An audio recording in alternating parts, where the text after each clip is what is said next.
துபாயில் வசித்து வந்த இந்தியர் ஒருவர் புதிய வேலை கிடைத்த பிறகு ரமலான் மற்றும் ஈத் பண்டிகைக்கு தனது குடும்பத்தினரை பார்ப்பதற்காக இந்தியாவுக்கு விமானத்தில் புறப்பட இருந்த நிலையில் சில மணி நேரங்களுக்கு முன்பு திடீரென உயிரிழந்த சம்பவம் பலரையும் சோகத்தில் ஆழ்த்தியுள்ளது. கேரளாவை சேர்ந்த 39 வயதான கணக்காளரான பவா சம்பந்தகத் ஹவுஸ் என்பவர் ரமலான் நோம்பின் இப்தாருக்கு பிறகு கடந்த ஞாயிற்றுக்கிழமை தனது லக்கேஜ்களை பேக் செய்யும் போது திடீரென சரிந்து விழுந்ததாகவும் அதனைத் தொடர்ந்து உயிரிழப்பு ஏற்பட்டதாக கூறப்படுகிறது. அவர் திங்கட்கிழமை அதிகாலை 3 மணி விமானத்தில் புறப்பட திட்டமிட்டிருந்ததாக அவருடைய நண்பர்கள் கூறியுள்ளார்கள்.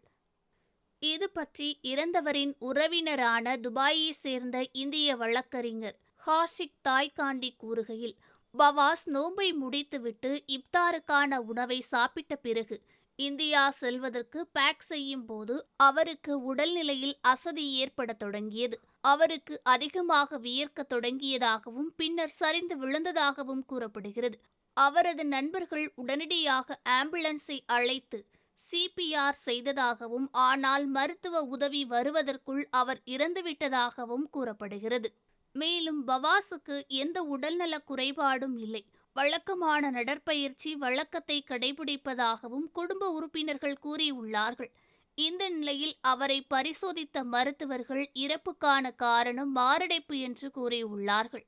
பவாஸ் இறக்கும்போது வேலை மாற்றத்தின் நடுவில் விசிட் விசாவில் இருந்ததாகவும் அவர் முன்பு துபாயில் ஒரு சூப்பர் மார்க்கெட்டில் பணிபுரிந்த நிலையில் முந்தைய வேலை முடிந்ததும் புதிய வேலை பெறுவதற்காக அவரது மனைவியையும் 4 வயது மகனையும் கேரளாவிற்கு திருப்பி அனுப்பியதாக கூறப்படுகிறது. அவர் சமீபத்தில் ஒரு புதிய வேலையை பெற்றதால் வேலைவாய்ப்பு விசாவிற்கு மாற்றும் பணியில் இருந்ததாகவும் அவரது தாயார் உடல்நிலை சரியில்லாமல் இருந்ததால் புதிய பணியில் சேர்வதற்கு முன் ரமலான் மற்றும் ஈத் பண்டிகையை தனது குடும்பத்தினருடன் கழிக்க வீட்டிற்கு செல்ல முடிவு செய்ததாக நண்பர்கள் கூறியுள்ளார்கள்.